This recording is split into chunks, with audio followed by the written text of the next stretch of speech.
Okay, well, this is definitely our first time recording it. Definitely not the 17th time recording. I'm tired of this, Grandpa. That's too damn bad! I love that. But it's all about you tonight. All about you, Anna. Anyway, so how would we rate you season 3? It's not as good as seasons 1 and 2, I think, but I'd still give it a solid 7 out of 10. What would you rate it? I would give it a 6 out of 10. Really? Why is it? Well, I think it's above average. I think it's an entertaining show for sure. But I think it got to the point that we're starting to feel like a little bit stale with Joe specifically. Since he is our main protagonist and he is the narrator of the show, I think, we're starting to get tired of him, and which is a good thing. I agree. Like, instead of almost rooting for him, which we've mentioned in our other videos, we kind of just get tired of him now. Like, when he develops a new obsession, it feels hollow, because we know it's not real love. We know he's just crazy. So we are tired of him now. We don't root for him anymore. I will say the beginning of the season had a really great first scene.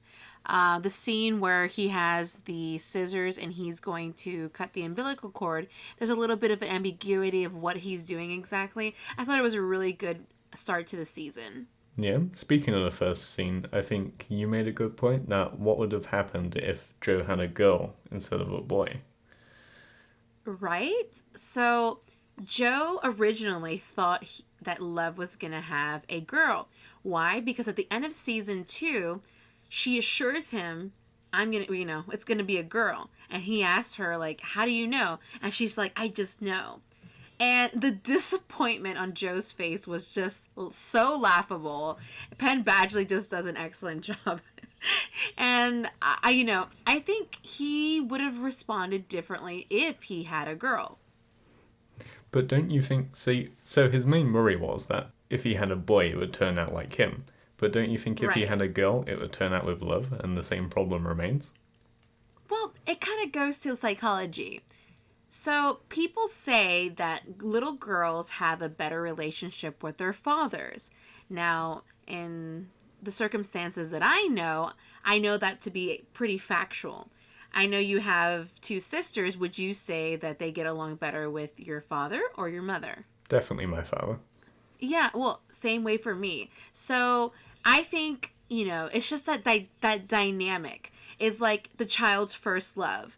And without, sounding gross or anything, it's like there's child's first love, like, oh, this is the man they admire the most. It's the man that's always there for them, is always like supporting them. And I think Joe wanted to have that type of relationship with his child. Whenever he realized it was a boy, I don't think he even knew how to react.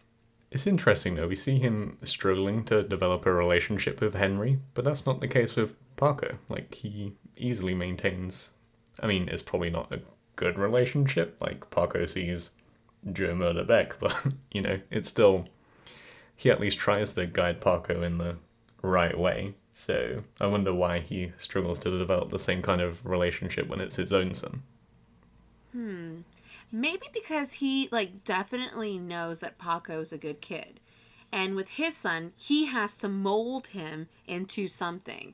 And I think Joe doesn't want that stress. But yeah, it totally is really interesting that is, one of the things that is, disturbing him the most this season. Definitely. And we also see it take a strain on his and Love's relationship. That's a big source of conflict in the first few episodes, because Love, you see her getting really tired with Joe and his inability to bond with Henry, and she sees that as Joe not really trying, but we see from Joe's monologue that he is trying, he's just struggling a lot. Right? It would have been interesting to see what the season would have been like if had it been a girl, but we'll never know. Unless he finds a new obsession and they have a girl. Jesus Christ. Well, what do we say about the love interest of this season? So obviously Love is a love interest, or is the main, it's his wife, but we have 2 love interests in this season. Do we like them? Do we not like them? Like I said earlier, I think it felt really hollow. Like, even, especially when he develops his interest with Marianne, we know it's not real because of what happens to Natalie. But I felt even when he was developing his obsession with Natalie, even that felt hollow to me. Like, there wasn't that chemistry there. And we see she gets killed in the first episode, right? So, like, it doesn't last at all. So I feel like that sets us up to realize when he develops his next obsession with Marianne, that's not real either. I think I like the fact that she was killed in the first episode because it makes it clear to us that Joe is basically incapable of love. It basically answers the question for us. No, he is incapable of love. He is incapable of love, and he just obsesses over women. And it's kind of triggered by when Love ends up murdering Natalie. He doesn't have any type of like attachment to Natalie. He's not like, oh my god, not my love, not this. It was just like, oh, okay, great, love, thanks a lot. It's also interesting, like in season 2, obviously we see Joe say certain things like, I've never known love until I met you, love. But then in season 3, when he meets Marianne, like, he's so desperate to get out of his marriage with Love. Like, she doesn't matter to him anymore. He's so done with Love. Like, completely over her. Like, he wants nothing more than to get out of his marriage. But, just a season ago, like, Love was his whole world.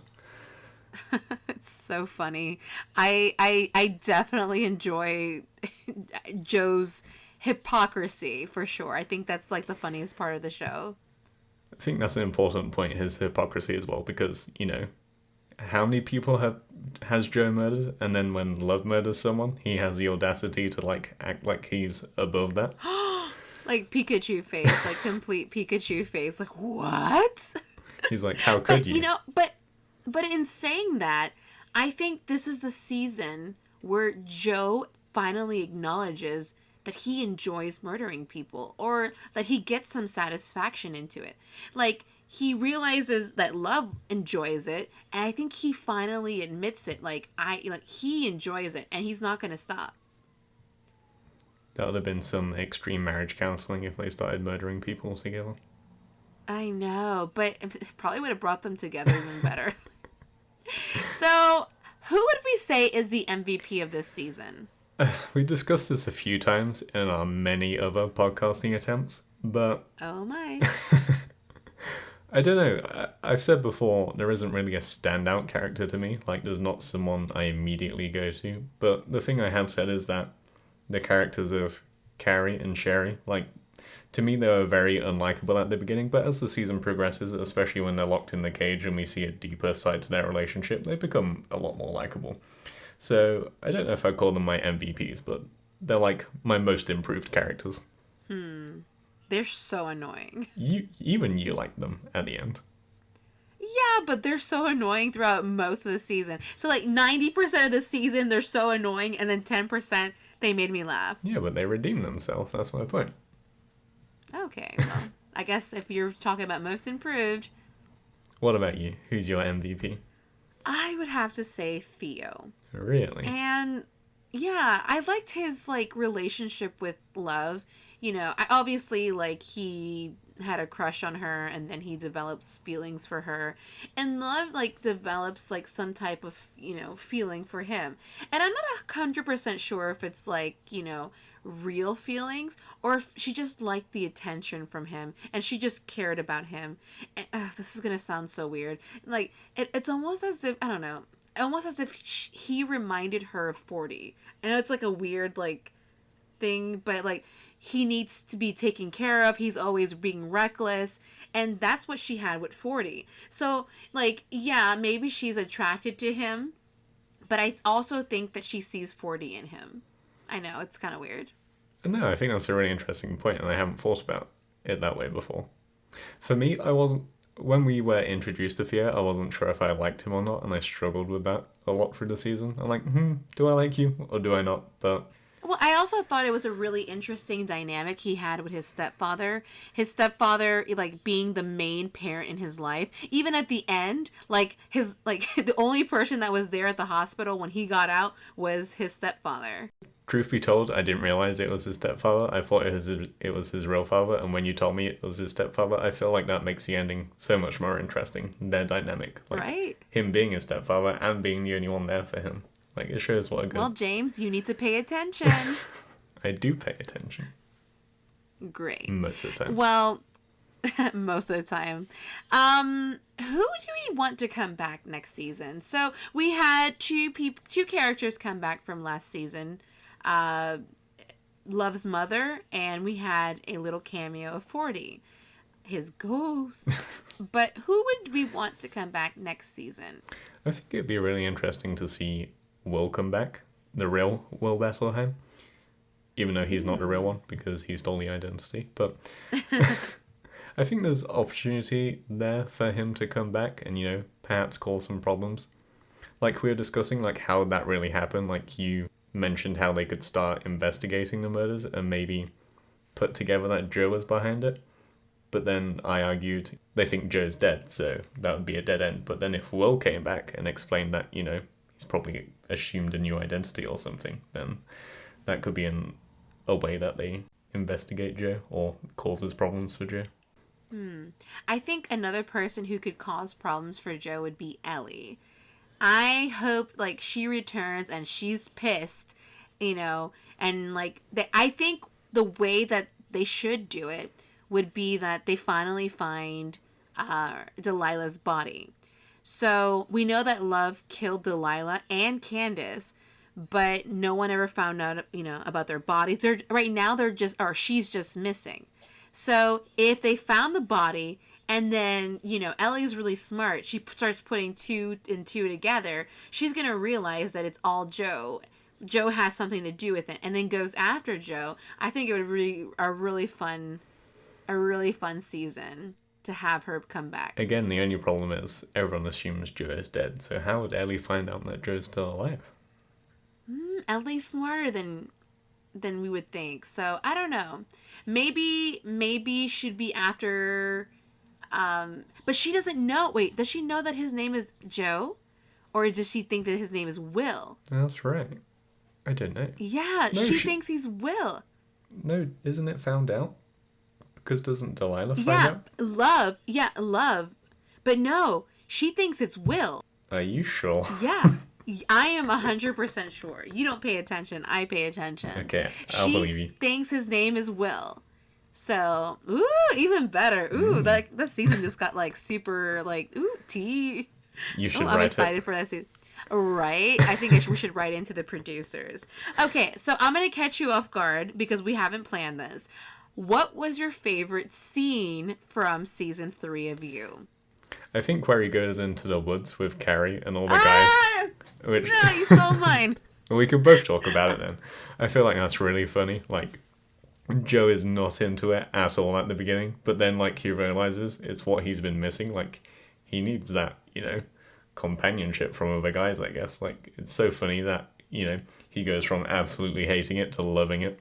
It's like the therapy he needed that season. He finally got that real therapy where, and that's the episode where he actually finds his true self and he realizes that it's his true self, and like he thinks he killed the guy, and the guy is basically roided up. So it's such a good episode, and like it's such a good scene. And there's so I much agree with tension you. when he thinks he's killed Carrie, but then he comes back and instead of being pissed off, like, he's elated by it almost. Right? Well, we have the same favorite scene, so I guess there's not more we can say. Well, that marks the end of season 3. For a season, you know, I think it was pretty strong for being a 3rd season. Let's see what they come up with next season. It's going to be interesting. That's a good point. For a 3rd season, like, you know, they did fairly similar things in season 1 and 2, and they took it in a slightly different direction this season. So, you know, I think we can commend them for that instead of doing the same thing again. Absolutely. I'm definitely going to miss the character of Love, but let's see what's next for Joe. And it's going to be exciting. I can't wait till season 4. Do you want to talk about your crossover theory? My crossover theory. Well, he's in Paris, so I would love him to... I would love Joe to meet Emily in Paris. That would be amazing. You should you absolutely have to be say one of that? the writers on this show. I like. We should write to them. and make Netflix, sure please that I become a hire us. writer. Please hire us. We have such good ideas. Okay, well, thank you for listening. This will conclude our You series for now. I think we have more questions that we can ask about You characters, but for now, we're gonna be closing this chapter of You. And we have a few ideas in the works, so you'll have to stay tuned for those. Well, we hope you do, but for now, we're signing off. Bye! Bye. Emily in Paris meets Joe in season 4. Is I'll search the world if I have to.